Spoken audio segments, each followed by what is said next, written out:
Merhaba arkadaşlar, örgü kanalıma hoş geldiniz. Hem kız bebekler için hem de erkek bebekler için yapabileceğiniz çok güzel ve kolay model tığ işi bebek yeleği yaptım. Bugün bunun anlatımını sizlerle paylaşmak istiyorum. Ben iki renkli yapmayı tercih ettim arkadaşlar.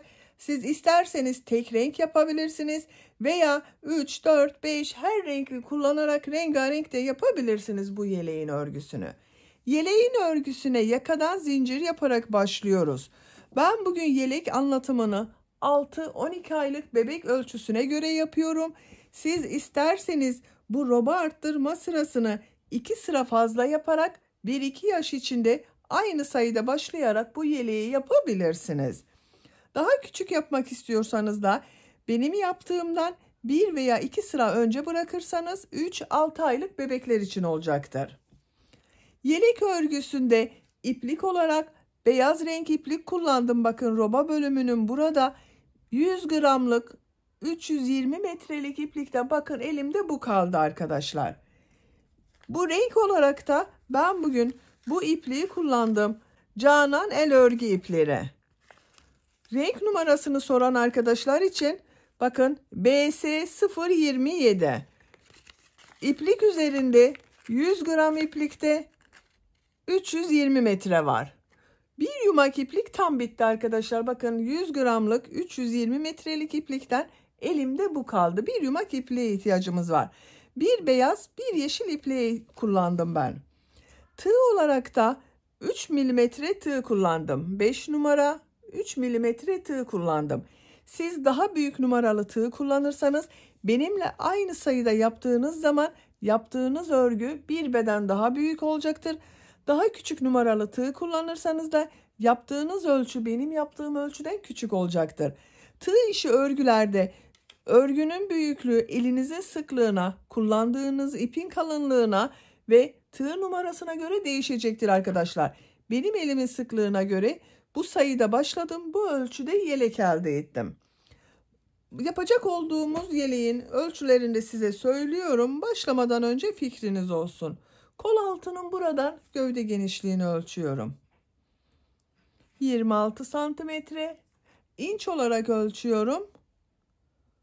10 inç. Yüksekliğini ölçüyorum. Omuzdan bitmiş olarak tam yüksekliğini ölçüyorum. 34 santimetre. İnç olarak ölçüyorum. 13 inç. Kol altının buradan gövde yüksekliğini ölçüyorum. 22 santimetre. İnç olarak ölçüyorum. 8,5 inç. Bu ölçüde standart ölçüde 6-12 aylık bebek için güzel bir ölçü. Dediğim gibi benim elimin sıklığına göre bakın bu sayıda yaptım. Bu ölçüyü elde ettim arkadaşlar. Sizin eliniz sıkıysa benimle aynı sayıda başlarsanız yaptığınız ölçü daha küçük olacaktır.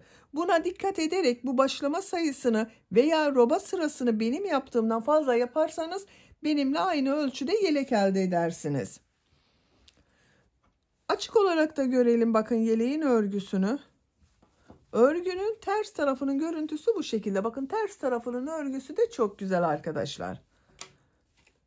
Arka görüntüsü de bakın böyle. Çok kolay ve güzel bir model. Dediğim gibi bunu hem kız bebek için hem de erkek bebekler için yapabilirsiniz. Ben bugün bu renkleri kullandım. Bu yeleği yaptım arkadaşlar. Siz istediğiniz marka iplik ve renkleri kullanarak bu yeleğin örgüsünü yapabilirsiniz. Hazırsanız ipliği, tığı hazırlayalım.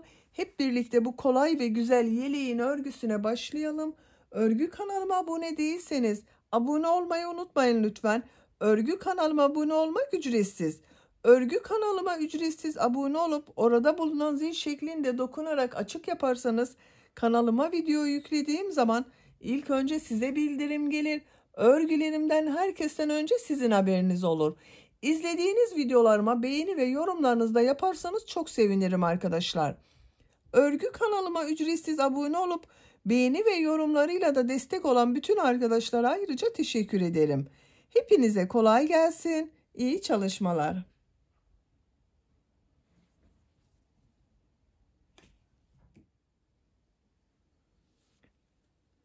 Örgüye yakadan zincir yaparak başlıyoruz. Zincir yapabilmek için ilk ilmeği ben bu şekilde yapıyorum. Size nasıl kolay geliyorsa ilk ilmeği öyle yapabilirsiniz. Zincirleri yapmaya başlıyorum. Çok sıkı zincirler yapmıyorum arkadaşlar.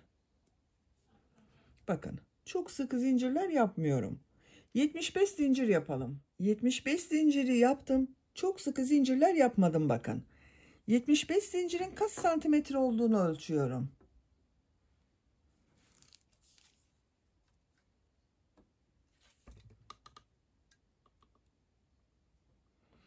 31 santimetre geldi arkadaşlar. Sizin elinizin sıklığına ve iplik kalınlığınıza göre daha az veya daha çok sayıda zincir yapmanız gerekebilir. Bu ölçüde yapacaksanız. İnç olarak da ölçüyorum. İnç ölçüsüyle çalışan arkadaşlar için ölçüyorum. Bakın 12 inci çok az geçti. Bu zincirler üzerine trabzanlar yapacağız. Trabzanları yaparken yaka ayrımlarında yapacağız arkadaşlar. Tığ üzerine iplik alıyorum. 3 ilmek atlıyorum. 1, 2, 3, 4. ilmeğe trabzan yapıyorum. Bu 3 ilmek atladığımda bir trabzan arkadaşlar. 10 trabzan yapıyorum. 1, 2 oldu. 3, 4, 5, 6, 7, 8, 9, 10. Bakın 10 trabzanı yaptım. Tığ üzerine iplik alıyorum. Bakın diğer ilmek üzerine, aynı ilmeği değil, diğer ilmek üzerine 3 trabzan yapıyorum. Arttırma yeri için yapıyoruz bu 3 trabzanı, bakın arkadaşlar. Aynı ilmeğe yapıyorum 3 trabzanı da.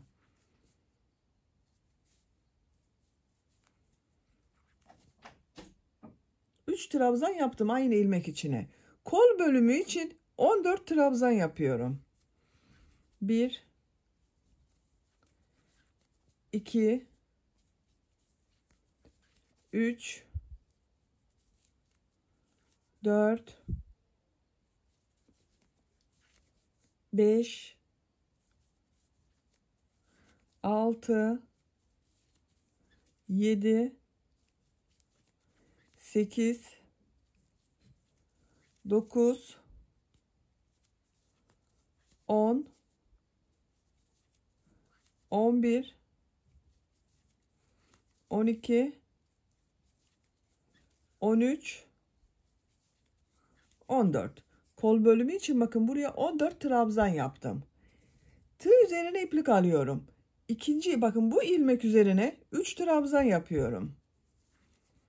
1, 2, 3. Arttırma yeri için buraya 3 trabzan yaptım. 20 trabzan yapıyorum arkadaşlar. 1, 2, 3, 4, 5, 6, 7, 8, 9, 10, 11, 12, 13, 14, 15, 16, 17, 18, 19, 20. 20 trabzan yaptım. Arttırma yeri için bir ilmek üzerine 3 trabzan yapıyorum. 1, 2, 3. Bu kol bölümünde 14 trabzan yaptım. Bu kol içinde buraya 14 trabzan yapıyorum. 1 2 3 4 5 6 7 8 9 10 11 12 13 14. Kol bölümü için 14 trabzan yaptım. Tığ üzerine iplik alıyorum. Bir ilmek içine arttırma yeri için 3 trabzan yapıyorum. 1 2 3. Bakın aynı ilmeğe 3 trabzan yaptım. 10 trabzan yapıyorum. Bakın sıra başında 10 trabzan yaptım. Buraya da 10 trabzan yapıyorum. 1 2 3 4 5 6 7 8 9 10. Bakın yaka ayrımlarını bu ilk sırada yaptım arkadaşlar. 10 trabzan yaptım. Kollar için 14 trabzan yaptım. Bakın buranın ikisinin toplamı 20 trabzan da buraya yaptım. Siz bunu 1 yaş çocuk için yapıyorsanız 87 zincir ile başlayabilirsiniz. 87 zincir ile başladığınız zaman bu ön bölümleri 11 trabzan, yine buralarda birer arttırma trabzan ayıracaksınız arkadaşlar. Kol bölümlerini 18 trabzan, arka bölümü de 22 trabzan yapabilirsiniz. O zaman 1 yaş ölçüde olacaktır. Benim size vermiş olduğum bu ölçüler benim elimin sıklığına göre arkadaşlar. Sizin elinizin sıklığına göre daha fazla sayıda yapmanız gerekebilir. İkinci sıradayız. İkinci sırada arttırmaları burada yaptığımız bu 3 trabzan vardı. Bakın bir ilmek içine 3 trabzan yaptım. Bunun ortada bulunan ilmekler üzerine arttırma yapacağız. Bir zincir yapıyorum. Örgüyü çeviriyorum. İlk ilmek üzerine trabzan yapıyorum. Diğer ilmekleri de trabzan yapıyorum.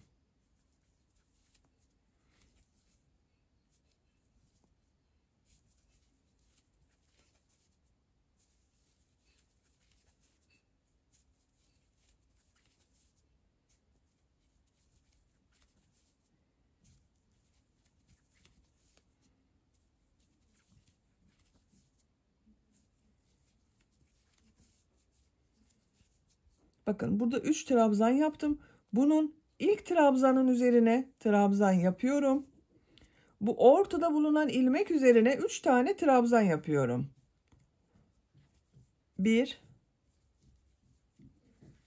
2 3. Bakın aynı ilmeğe 3 trabzan yaptım. Buraya işaret yapalım isterseniz. Bakın bu 3 trabzan yaptığımın ortada bulunan ilmeğe işaret iğnesi takıyorum.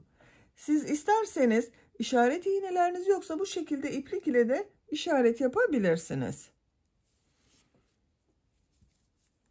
Kol bölümünde bulunan ilmekler üzerine trabzanlar yaparak devam ediyorum.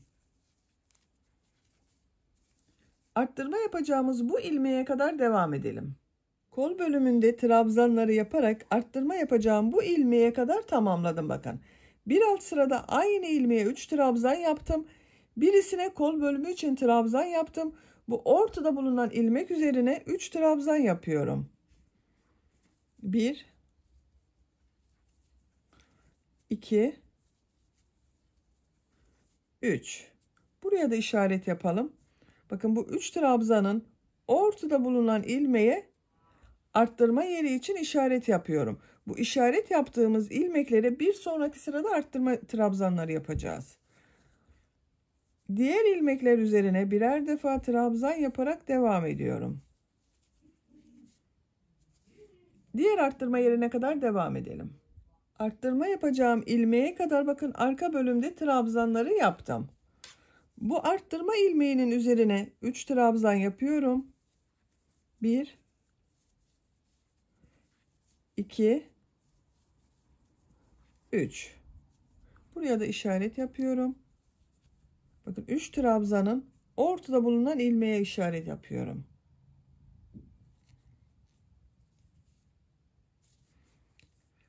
Kol bölümünde bulunan ilmeklere trabzan yaparak devam ediyorum. Arttırma yerine kadar devam edelim. Arttırma yapacağım bu ilmeğe kadar bakın kol bölümünde trabzanları yaptım. Bu ilmek üzerine 3 trabzan yapıyorum. 1 2 3. Ortada bulunan ilmeğe yine işaret yapıyorum.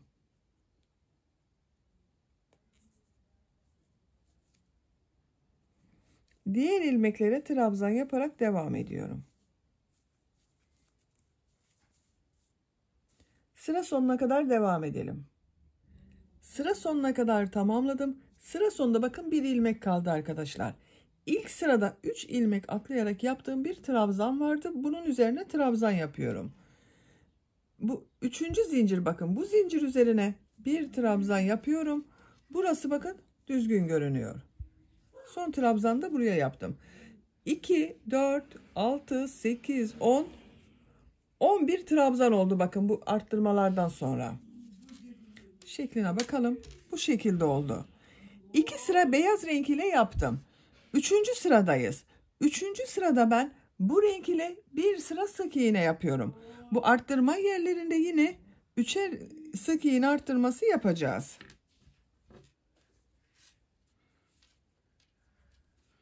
İlmeğin rengini bu renk yapıyorum. Bir zincir yapıyorum, sağlamlaştırıyorum. Örgüyü çeviriyorum. Beyaz ipliği kesmiyorum. Bir sonraki sırada bu iplik ile devam ediyorum. İlk ilmek üzerine sık iğne yapıyorum. Diğer ilmekler üzerine de sık iğne yapıyorum. Her ilmeğe bir sık iğne yapıyorum.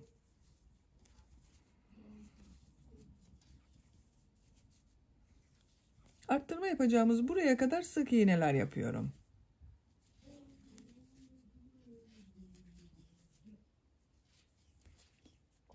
Bağladığım ipliğin bakın ucunu da içeride tutuyorum, kaybediyorum arkadaşlar.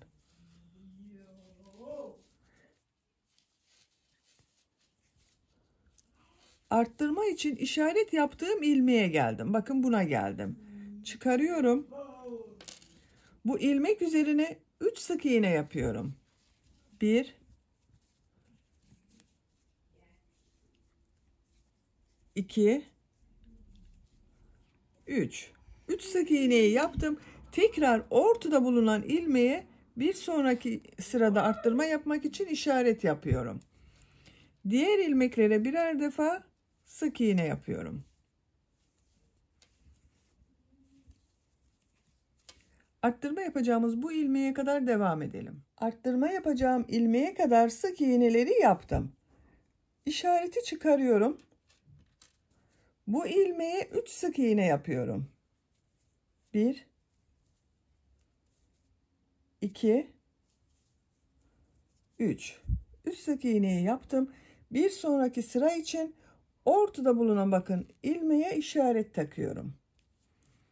Diğer ilmeklere birer defa sık iğne yapıyorum.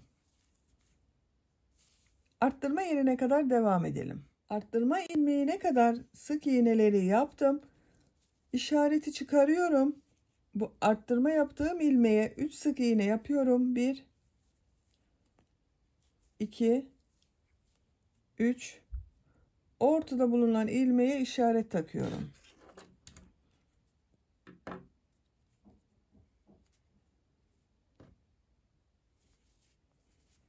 Diğer ilmeklere birer defa sık iğne yapıyorum. Arttırma yapacağımız bu ilmeğe kadar devam edelim. İşaret yaptığım arttırma ilmeğine kadar sık iğneleri yaptım. Bu işaret yaptığım ilmek üzerine 3 sık iğne yapıyorum. 1 2 3 ortada bulunan ilmeğe işaret takıyorum. Diğer ilmeklere birer defa sık iğne yapıyorum. Sıra sonuna kadar devam edelim. Sıra sonuna kadar tamamladım. İpliği burada kesiyorum arkadaşlar. Yeşil renk ipliği kesiyorum. Siz hangi renk yaptıysanız o iplik olacaktır. Bakın bu sırada yeşil renk iplik ile sık iğne sırası yaptım. Bu 4 yerde arttırma yerlerinde 3 sık iğne yaptım yine. Beyaz renk iplik ile devam ediyorum. Bakın burada bekletiyordum beyaz renk ipliği. 4. sıradayım. Bu ilk ilmeğe tığ takıyorum. Beyaz ilmeği o ilmekten çıkarıyorum bakın. Bir zincir yapıyorum. Aynı ilmeğe trabzan yapıyorum. Trabzan sırası yapıyoruz. Diğer ilmeğe trabzan yapıyorum. Her ilmeğe birer defa trabzan yapıyorum. Arttırma için yaptığımız bu işarete kadar devam edelim. Arttırma yapacağım ilmeğe kadar trabzanları yaptım. Bu arttırma ilmeğinin üzerine 3 trabzan yapıyorum. 1 2 3 Diğer ilmeklere birer defa trabzan yapıyorum. Bakın bu sırada trabzan sırası yapıyorum. 3 trabzan yaptım arkadaşlar aynı ilmeğe. Tekrar işaret takalım. Buraya kadar devam edelim. Buraya ve buraya 3'er trabzan yapalım. Diğer ilmekler üzerine birer trabzan yapalım.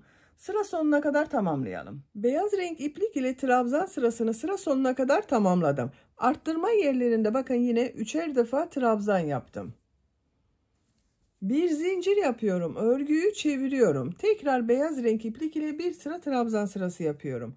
İlk ilmek üzerine trabzan yapıyorum. Diğer ilmekleri de trabzan yaparak devam ediyorum. Arttırma yapacağımız buraya kadar devam edelim. Arttırma yapacağım ilmeğe kadar trabzanları yaptım. İşareti çıkarıyorum. Bu işaret çıkardığım ilmek üzerine 3 trabzan yapıyorum.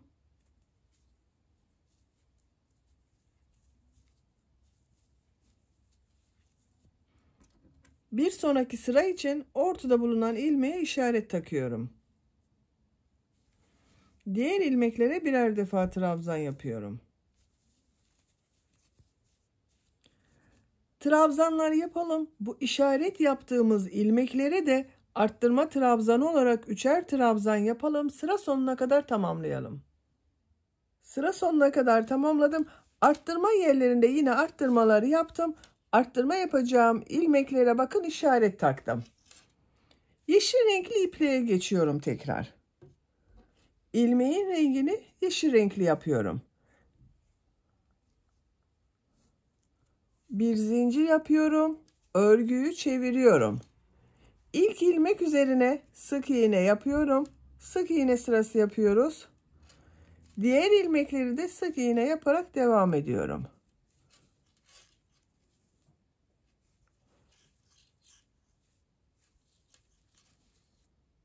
Arttırma yapacağımız buraya kadar devam edelim.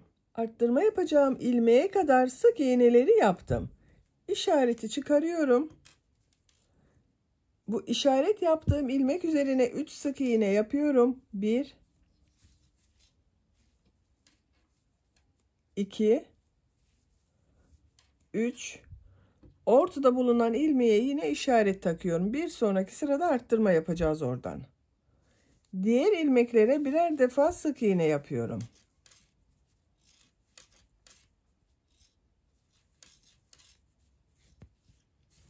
Arttırma yerine kadar devam edelim. Arttırma yerinde 3 sık iğne yapalım. Bu arttırma yerine yine 3 sık iğne. Buraya da 3 sık iğne yapıyoruz. Diğer ilmeklere birer defa. Sıra sonuna kadar devam edelim. Sıra sonunda ipliği keselim. Tekrar buradan beyaz renk iplik ile 2 sıra trabzan sırası yapalım. Tekrar renkli ipliğe geçiş yapalım. Robanın örgüsü bu şekilde devam edecek arkadaşlar. Bakın.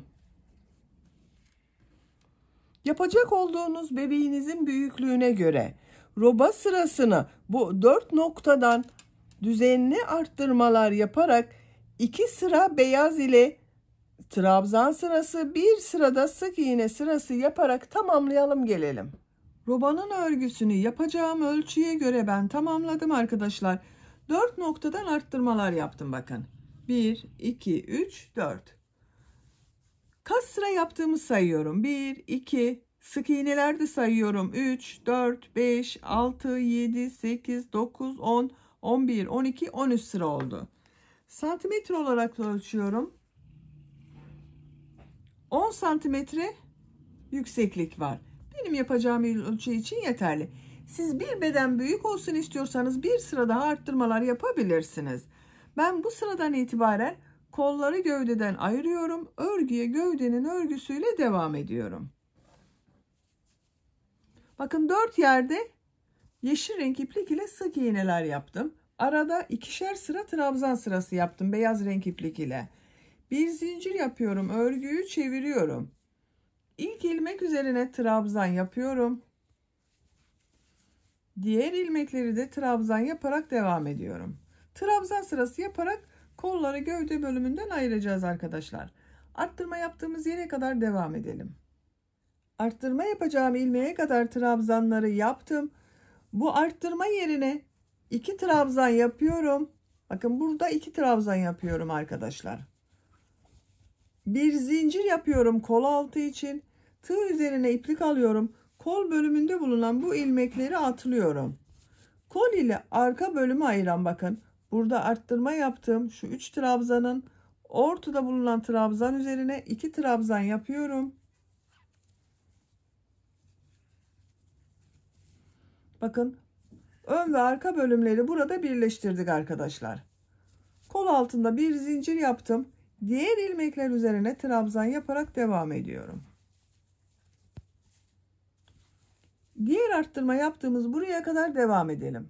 Diğer arttırma yapacağım yere kadar trabzanları yaptım. Bu arttırma ilmeğine bakın ortada bulunan ilmek üzerine 2 trabzan yapıyorum.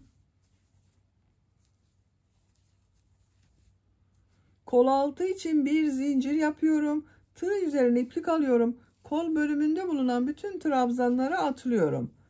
Bakın burada bulunan bu 3 ilmekten ortada bulunan ilmek üzerine 2 trabzan yapıyorum. 1 2. Diğer ilmeklere birer defa trabzan yapıyorum.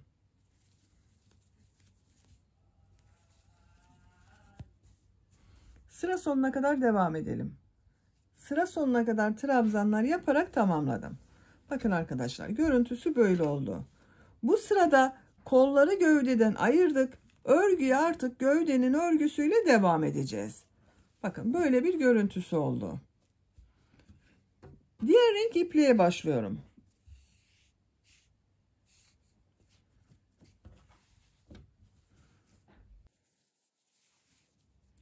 İlmeğin rengini bakın bu renk yapıyorum. Bir zincir yapıyorum. Örgüyü çeviriyorum. İlk ilmek üzerine sık iğne yapıyorum. Sık iğne sırası yapıyorum.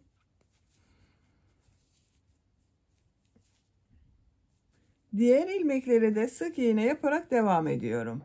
Her ilmek üzerine bir sık iğne yapıyorum yine.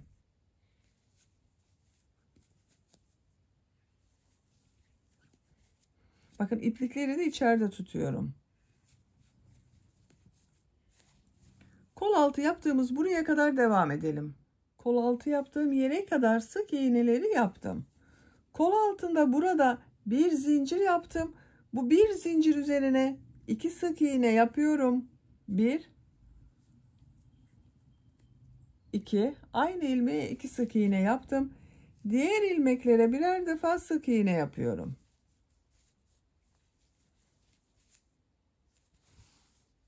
Diğer kol altına kadar devam edelim. Diğer kol altına kadar sık iğneleri yaptım. Burada bulunan bir zincir üzerine 2 sık iğne yapıyorum. 1 2 Diğer ilmeklere birer defa sık iğne yapıyorum.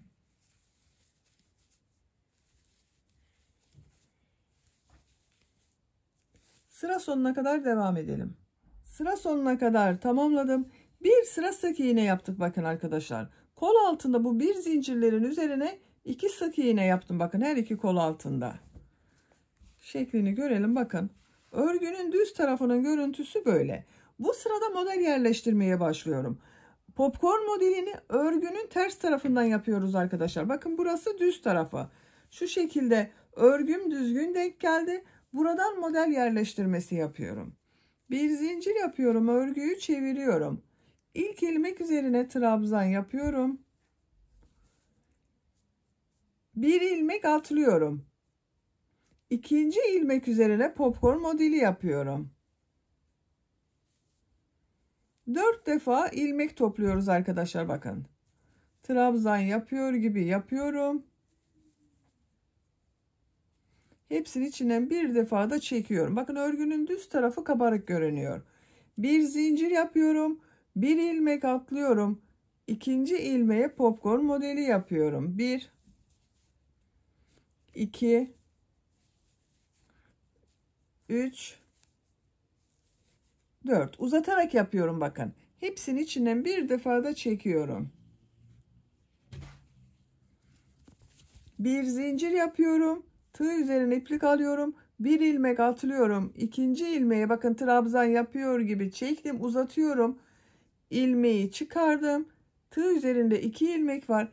Tekrar tığ üzerine iplik alıyorum. Aynı ilmekten trabzan yapıyor gibi ilmek aldım.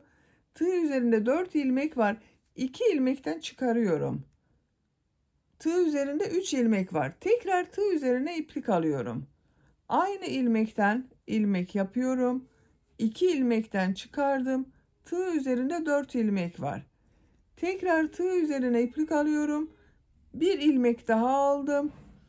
İkisinden çıkardım. Tığ üzerinde 2, 4, 5 ilmek var. 4 defa trabzan yapıyor gibi yaptım. Hepsinin içinden bir defa da çekiyorum. Bir zincir yapıyorum. Bir ilmek atlıyorum. İkinci ilmeğe yine popcorn modeli yapıyorum.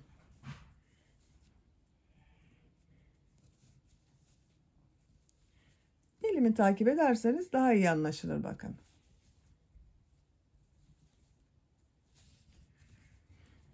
Hepsinin içinden bir defa da çekiyorum. Örgünün düz tarafının görüntüsü böyle oluyor arkadaşlar. Bir zincir yapıyorum. Bir ilmek atlıyorum. İkinci ilmeğe popcorn modeli yapıyorum.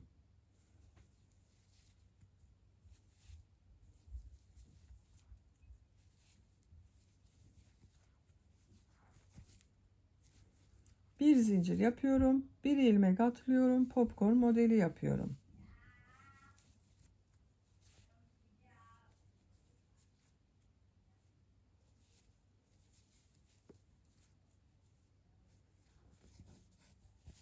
Bu şekilde arkadaşlar.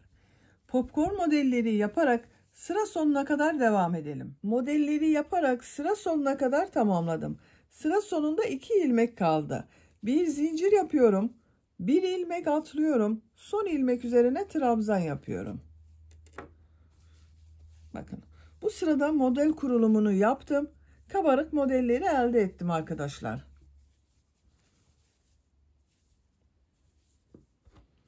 Sık iğne sırasındayız. Modeller bir sıra sık iğne, bir sırada bu popcorn modeliyle devam edecek arkadaşlar. Bir zincir yapıyorum, örgüyü çeviriyorum. Sık iğne sırası yapıyoruz. İlk ilmek üzerine sık iğne yapıyorum. Bu bir zincirli boşluğa sık iğne yapıyorum. Bakın buraya sık iğne yapıyorum.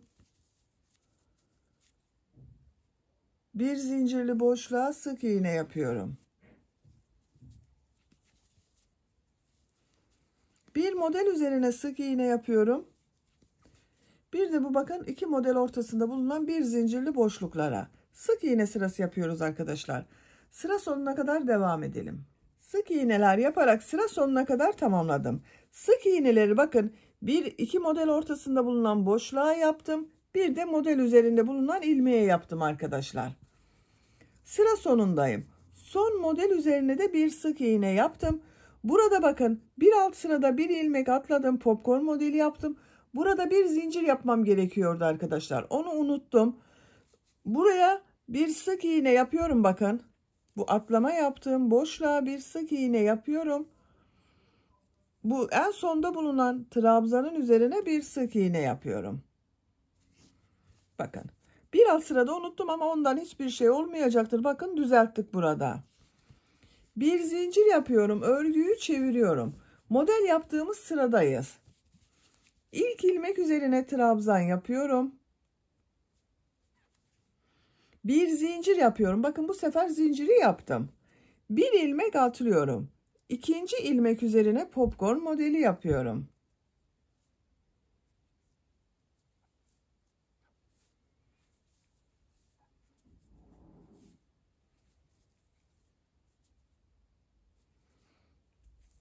Bir zincir yapıyorum. Bir ilmek atlıyorum. İkinci ilmek üzerine popcorn modeli yapıyorum.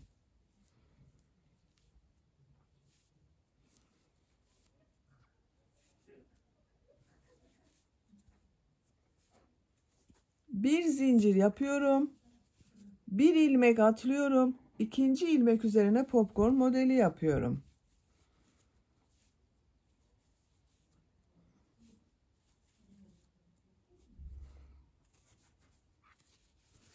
Bakın. Bu şekilde popcorn modelleri yapıyoruz. Model üstüne geliyor bakın arkadaşlar. Üst üstüne denk geliyor. Kaydırmamaya dikkat edelim. Sıra sonuna kadar popcorn modelleri yaparak devam edelim. Modelleri yaparak sıra sonuna kadar tamamladım. Bakın görüntü olarak böyle arkadaşlar. Model daha belirgin oldu. Sık iğne sırasındayım. Bir zincir yapıyorum. Örgüyü çeviriyorum. İlk ilmek üzerine sık iğne yapıyorum. Bakın bu bir zincir yaptığım boşluğa sık iğne yapıyorum. Model üzerine sık iğne yapıyorum.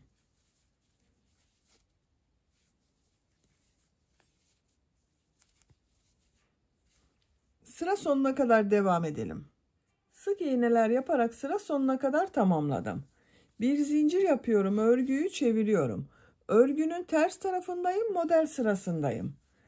İlk ilmek üzerine bir trabzan yapıyorum. Bir zincir yapıyorum, tığ üzerine iplik alıyorum. Bir ilmek atlıyorum. İkinci ilmek üzerine popcorn modeli yapıyorum.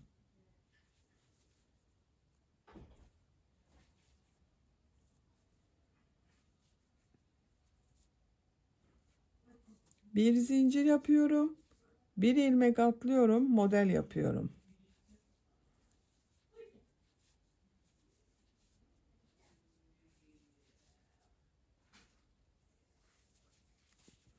Bakın arkadaşlar. Yine modeller üst üstüne denk geliyor bakın. Kaydırma yapmadım. Model sırası bir sıra sık iğne, bir sıra model sırasından oluşuyor arkadaşlar. Gövde bölümünün örgüsünü tercihinize göre istediğiniz kadar model sırasını tekrarlayarak tamamlayalım. Modelleri yaparak sıra sonuna kadar tamamladım. Sıra sonunda yine bir zincir yaptım, bir ilmek atladım, bir trabzan yaptım. İkinci model sırasını tamamladım. Burada ben renk değiştirmek istiyorum arkadaşlar. Bakın 3. model sırasına başlayacağız. Sık iğne sırasındayım. Bu sırada beyaz renk ipliğe geçiş yapıyorum. Siz isterseniz tek renk olarak bu gövde bölümünü devam edebilirsiniz. Ben iki rengi de kullanmak istiyorum. İlmeğin rengini beyaz renk yapıyorum. Bir zincir yaptım, sağlamlaştırdım. Örgüyü çeviriyorum. İlk ilmek üzerine sık iğne yapıyorum. Bakın iplikleri de içeride tutuyorum. Sık iğne sırası yapıyoruz. Bu bir zincirli boşluğa sık iğne yapıyorum. Model üzerinde bulunan bu ilmeğe sık iğne yapıyorum. İki model ortasına sık iğne yapıyorum. Sık iğne sayılar hiç değişmiyor. Her sırada aynı olacak arkadaşlar. Bakın 2 model ortasına sık iğne yapıyorum. Model üzerine sık iğne yapıyorum. Bu şekilde bakın. 3. model sırasını beyaz renk iplik ile başladım. Sıra sonuna kadar sık iğneler yaparak devam edelim. Bir zincir yapıp geriye dönelim. Model yerleştirmesini yapalım. Gövde bölümünün örgüsünü tercihinize göre bu renk sıralamalarını yapabilirsiniz. Tek renk yapabilirsiniz, 2 renkli yapabilirsiniz veya farklı renkler kullanarak rengarenk de yapabilirsiniz arkadaşlar. Gövde bölümünün örgüsünü tercihinize ve yapacak olduğunuz bebeğin büyüklüğüne göre model sıralarını tekrarlayarak tamamlayalım. Gövde örgüsünü 11 model sırası olarak tamamladım. 1, 2, 3, 4, 5, 6, 7, 8, 9, 10, 11. Santimetre olarak da ölçüyorum. Sadece model yaptığım sıraları ölçüyorum bakın. 18 santimetre yükseklik var. İnç olarak ölçüyorum. 7 inç. İpliği burada kesiyorum.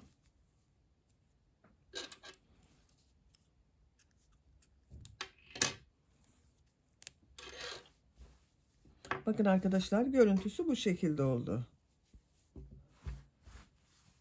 Şimdi ön patları yapacağız. Ön patlarda sık iğne yapıyorum. Beyaz renk iplik ile yapıyorum.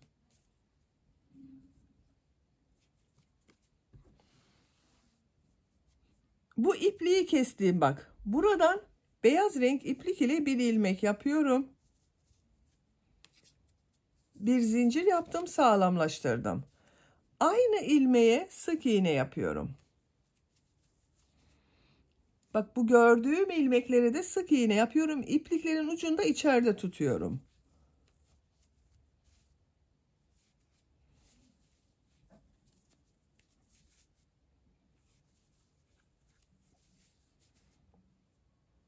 Her sıraya bak. Bu her sıraya 2 sık iğne yapıyorum. Sık iğne yaptığım sıraya 1 sık iğne yapıyorum.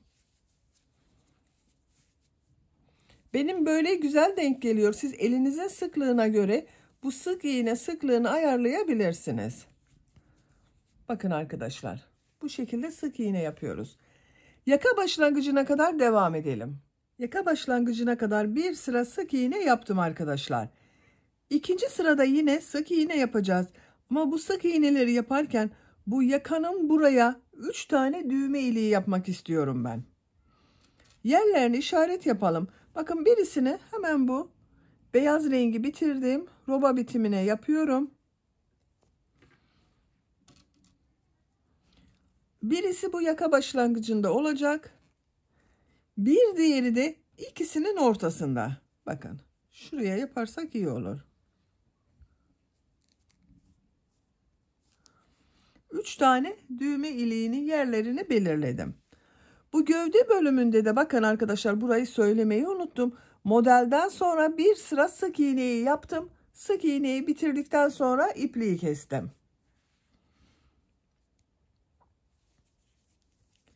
Yaka başlangıcındayım. Bir zincir yapıyorum. Örgüyü çeviriyorum.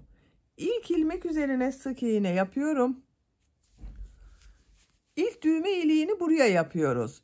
Düğme iliği için 2 zincir yapıyorum. 2 ilmek atlıyorum. 3. ilmeğe sık iğne yapıyorum. İlk düğme iliğini buraya yaptım. Diğer düğme iliği yapacağım yere kadar sık iğne yapıyorum. Kaç sık iğne yaptığımda sayalım. 8 sık iğne yaparsam iyi olacaktır. Bak, 1, 2, 3, 4, 5, 6, 7, 8. 8 sık iğneyi yaptım. Bak, düğme için işaret yaptığım yere geldim. 2 zincir yapıyorum düğme iliği için. 2 ilmek atlıyorum. Sık iğne yapıyorum. 1 sık iğne yaptım. Burada kaç sık iğne yaptıysanız siz bu 2 düğme iliği arasında da aynı sayıda zincir yapacaksınız. Ben 8 sık iğne yaptım. Buraya da 8 sık iğne yapıyorum. 1, 2, 3, 4, 5, 6, 7, 8. Düğme iliği için 2 zincir yapıyorum. 2 ilmek atlıyorum. Sık iğne yapıyorum. Diğer ilmekleri sık iğne yaparak devam ediyorum.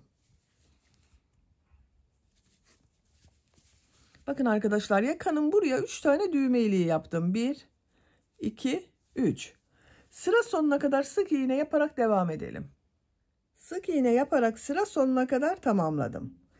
Ben buraya 3 düğme iliği yaptım. Siz tamamını düğme iliği yapmak istiyorsanız arkadaşlar, burada yaptığınız aralıklarla düğme ilikleri yaparak buraya kadar tamamlayabilirsiniz. Bir zincir yapıyorum, örgüyü çeviriyorum. Bu sırada bir sıra yarım trabzan yapıyorum. İlk ilmek üzerine bak yarım trabzan yapıyorum. Yarım trabzanı bu şekilde yapıyorum. Bak gösteriyorum. Tığ üzerine iplik alıyorum. Trabzan yapıyor gibi ilmek aldım. Tığ üzerinde 3 ilmek var. Hepsini içinden bir defa da çekiyorum. Yarım trabzan oluyor. Her ilmeğe bir yarım trabzan yapıyorum.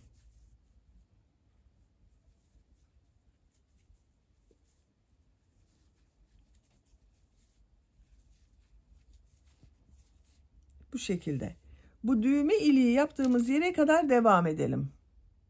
Yarım trabzanlar yaparak bak düğme iliği yaptığım yere kadar tamamladım. Düğme iliği için buraya 2 zincir yaptım. Üzerine 2 yarım trabzan yapıyorum. 1, 2. Diğer ilmeklere yarım trabzan yapıyorum.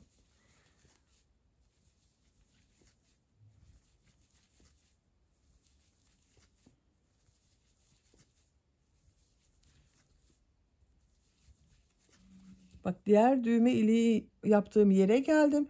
Bunun üzerine de 2 yarım trabzan yapıyorum. Diğer ilmeklere birer defa yarım trabzan yapıyorum.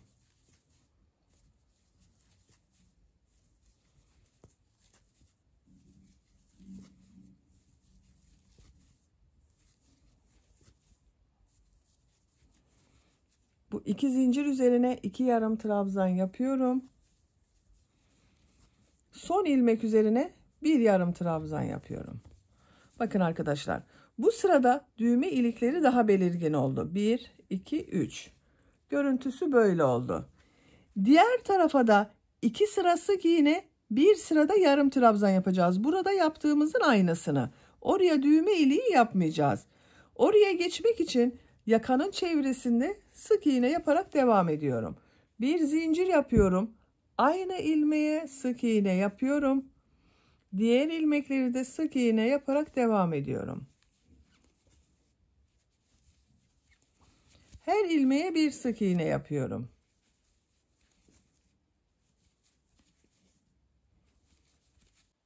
Bakın bu şekilde sık iğneler yapıyoruz. Yakanın çevresinde sık iğne yaparak diğer yaka başlangıcına kadar devam edelim.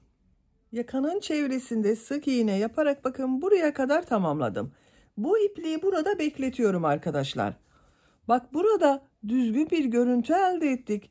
Burada da son sırada düzgün bir görüntü elde etmek için bu yaptığım sık iğnelerin devam etmesi gerekiyor.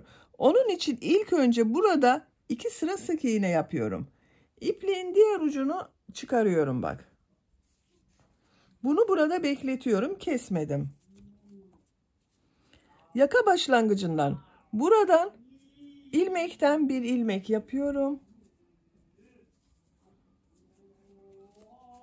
Bir zincir yaptım, sağlamlaştırdım. Sık iğne yapıyorum. Trabzan sıralarına 2 sık iğne yapıyorum. Sık iğne yaptığım sıraya bir sık iğne yapıyorum.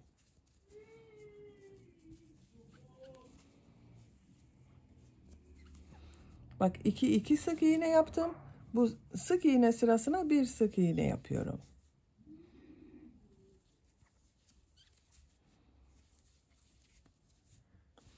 Sıra sonuna kadar devam edelim. Sıra sonuna kadar sık iğne yaptım. Bir zincir yapıyorum, örgüyü çeviriyorum. Her ilmek üzerine bir sık iğne yaparak devam ediyorum.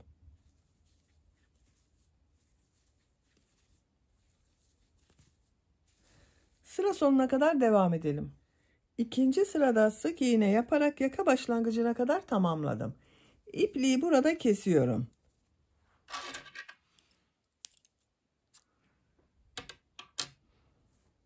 İlmeğin içinden çektim. 2 sıra sık iğne yaptım bakın. Bu ipliği burada bekletiyordum arkadaşlar. Yakanın çevresinde sık iğne yaptığım sırada bak, ipliği burada bekletiyordum. Bununla devam ediyorum. Sık iğne yaparak devam ediyorum. İlmek üzerine sık iğne yapıyorum. Bu ilmek üzerine sık iğne yapıyorum. Bu yakanın burada bak, ön patım burada, yarım trabzanlar yaparak devam ediyorum.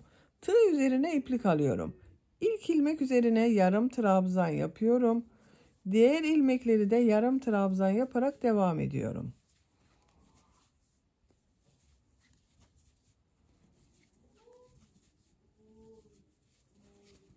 Bakın, ipliği burada beklettiğimiz için burada güzel bir görüntü oldu. Bak, bir kopukluk olmadı arkadaşlar. Sıra sonuna kadar yarım trabzan yaparak devam edelim. Son sırada yarım trabzan yaparak bakın diğer patı da tamamladım arkadaşlar. Buranın aynısı oldu. Buraya düğme iliği yapmadık bakın. Şöyle bakalım. Buraya düğmesini dikeceğiz. Bu düğme iliklerini de takacağız bak. Şimdi bu uç bölümde bir düz bir ters örgüler yapacağız. Onu yapmak için de bir sıra trabzan sırası yapıyorum. Bak buradayım. 3 zincir yapıyorum. İlk ilmek üzerine trabzan yapıyorum. Diğer ilmeklere bak trabzan yaparak devam ediyorum. Her ilmeğe bir trabzan yapıyorum. Zaten sık iğne yaptım burada. Üzerine trabzan sırası yapıyorum. Sıra sonuna kadar devam edelim. Sıra sonuna kadar trabzan yaparak tamamladım. Bakın bir sıra trabzan sırası oldu arkadaşlar. Son ilmeğe de bir trabzan yaptım. İkinci sıradayız. İkinci sırada bu trabzanları bir düz bir ters boşluktan alarak trabzan yapıyorum. 3 zincir yapıyorum. Örgüyü çeviriyorum. Bak bu ilk trabzanı düz taraftan boşluktan alıyorum. Trabzan yapıyorum. Bunu ters taraftan şu şekilde boşluktan alıyorum. Trabzan yapıyorum. Düz taraftan boşluktan alıyorum. Trabzan yapıyorum. Ters taraftan boşluktan alıyorum. Trabzan yapıyorum. Bir düz bir ters boşluktan alarak trabzan yapıyorum. Bak üzerine yapmıyorum. Şu şekilde tığ trabzanın boşluğa takıyorum. Trabzan yapıyorum.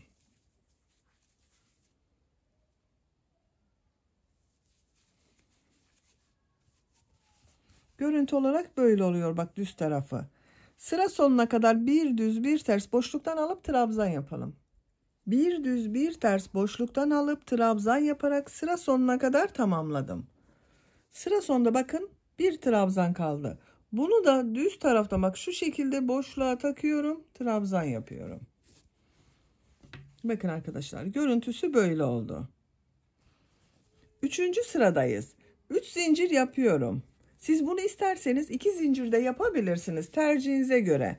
Buranın nasıl görünmesini istiyorsanız o şekilde 2 veya 3 zincir yapabilirsiniz. Ben bugün 3 zincir yapıyorum. Bu sırada bu yaptığım trabzanları nasıl görüyorsam o yönde boşluktan alıp trabzan yapıyorum. Ters tarafta görünüyor. Ters taraftan boşluktan alıyorum, trabzan yapıyorum. Düz tarafta görünüyor. Düz taraftan boşluktan alıyorum, trabzan yapıyorum.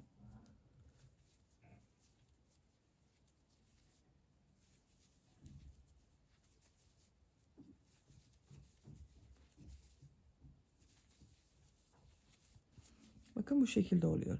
Sıra sonuna kadar devam edelim. Trabzanları nasıl görüyorsam o yönde boşluktan aldım, trabzan yaptım, buraya kadar tamamladım.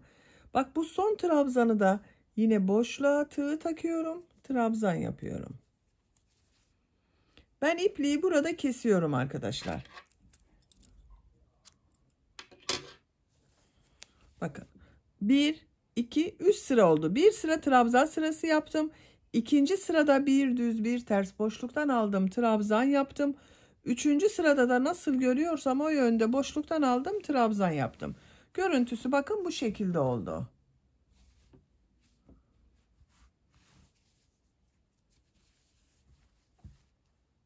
Şimdi kollarını yapalım. Ben kol örgüsünün birisini bakın bu şekilde yaptım. Diğer kol örgüsünü sizinle yapalım. Düğmelerini de diktim bakın arkadaşlar. Diktiğim bu düğmeleri buraya takabiliriz. Yaptığımız düğme iliklerine takıyorum.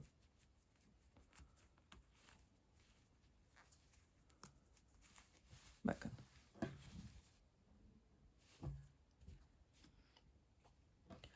Kol örgüsüne kol altından başlıyorum. Örgünün şekline bakıyorum. Bir sıra düz trabzan sırası yapmışım. Bakın bu sırayı ters taraftan yaptım.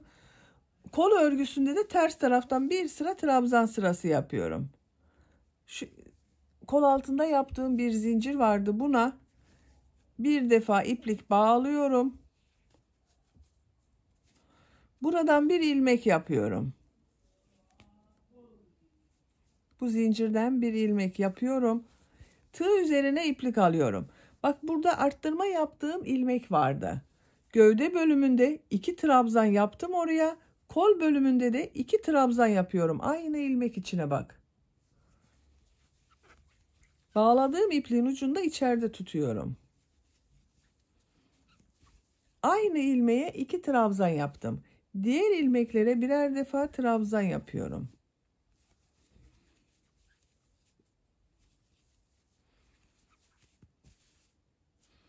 Sıra sonuna kadar devam edelim. Her ilmeğe birer defa trabzan yaparak bak sıra sonuna kadar tamamladım. Gövde bölümünde bu arttırma yaptığım ilmeğe geldim. Buraya bak 2 trabzan yaptım.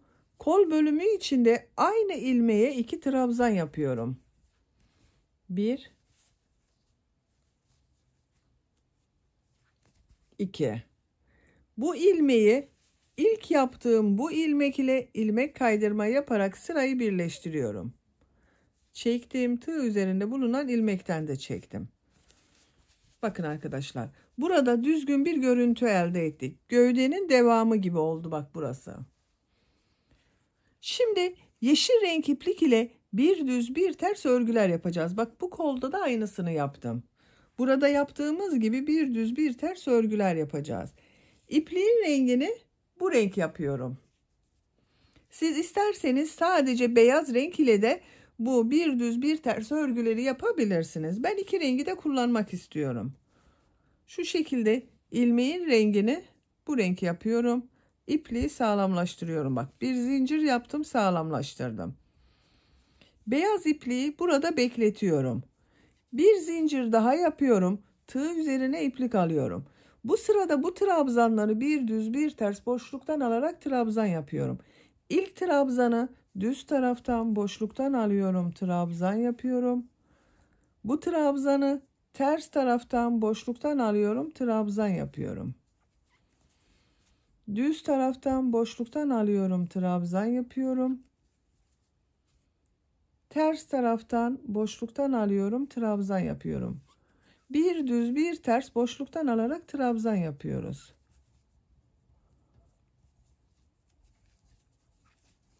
Bak bu şekilde. Sıra sonuna kadar devam edelim. Kol bölümünde trabzanları bir düz bir ters boşluktan aldım, trabzan yaptım. Sıra sonuna kadar tamamladım. Sıra sonunda bakın son trabzanı ters taraftan boşluktan aldım, trabzan yaptım. Sıra başında bak düz taraftan boşluktan aldım, trabzan yaptım. Bu iki zincir yaptığımda ters tarafta görünen trabzan olacak. Buraya bir tane de düz taraftan görünen trabzan olması gerekiyor arkadaşlar. Bakın son ilmek olarak. Onun için şu ilmeği bak. Buna bir düz taraftan trabzan yapıyorum. Hem kol daha rahat olacaktır bu şekilde. Çift sayı olduğu için yuvarlak yapacağımızdan bir ilmek eksik geldi. Onun için bak buraya bir trabzan yaptım. Son ilmek ile ilk ilmeği ilmek kaydırma yaparak birleştiriyorum. Burada beklettiğim beyaz ipliği de bak üste alıyorum. İçinden çektim. Bakın sırayı birleştirdim. Bu iki zincir ters tarafta görünen trabzan oldu. ilmeğin rengini beyaz renkli yapıyorum. Şu şekilde bak, ilmeğin rengini beyaz yaptım. Bu sırada yine bu trabzanları nasıl görüyorsam o şekilde boşluktan alıp trabzan yapıyorum. 2 zincir yapıyorum. Düz tarafta görüyorum. Düz taraftan boşluktan alıyorum. Trabzan yapıyorum. Ters tarafta görüyorum. Ters taraftan boşluktan alıyorum. Trabzan yapıyorum. Yine bir düz bir ters boşluktan alarak trabzan yapıyoruz. Sıra sonuna kadar devam edelim. Sıra sonuna kadar tamamladım. Son trabzanı düz taraftan boşluktan aldım. Trabzan yaptım. Bu ilmek ile bu 2 zincirden sonra bak burada yaptığım bu ilmeği ilmek kaydırma yaparak sırayı birleştiriyorum. Yeşil renkli ipliği üste alıyorum. Şu şekilde içinden çektim. Bak sırayı birleştirdim. Beyaz renkli ipliği burada keseceğiz arkadaşlar. İlmeğin rengini yeşil renkli yapıyorum. Zincir yaptım, sağlamlaştırdım. 2 zincir yapıyorum. Beyaz renkli ipliği kesiyorum.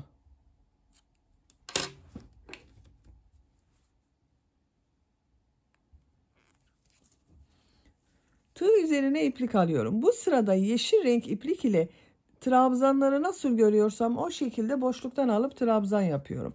Düz tarafta görüyorum. Düz taraftan boşluktan aldım. Trabzan yaptım. Ters tarafta görüyorum. Ters taraftan boşluktan aldım. Trabzan yaptım. Bu ipliği de bak içeride kaybediyorum. Kestiğim ipliğin ucunu. Düz taraftan boşluktan alıyorum. Trabzan yapıyorum.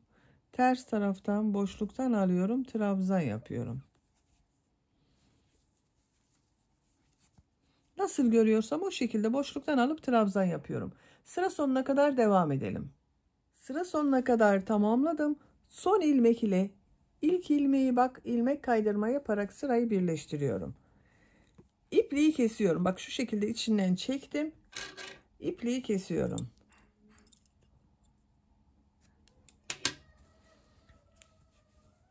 Bakın arkadaşlar böyle oldu. Bir sıra beyaz renk iplik ile trabzan sırası yaptım.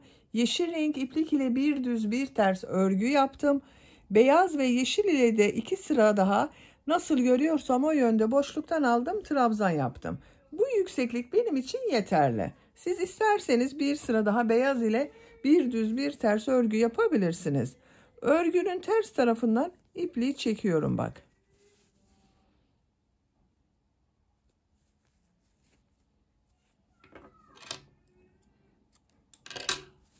Böylece yeleğin örgüsünü tamamladım. Bakın arkadaşlar çok güzel oldu. Diğer kolu ben yaptım.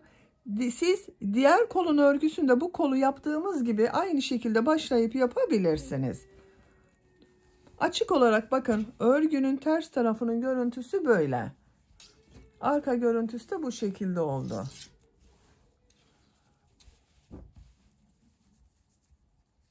Düğmelerini takıyorum.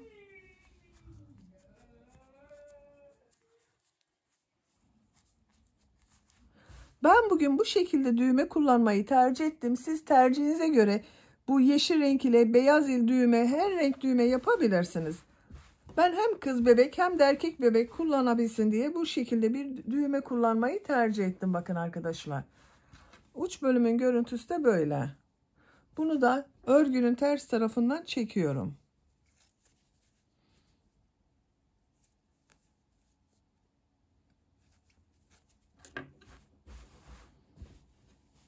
Çok güzel oldu bakın yelek arkadaşlar. Bitmiş olarak size ölçülerini söylüyorum. Kol altının buradan gövde genişliğini ölçüyorum. 26 santimetre.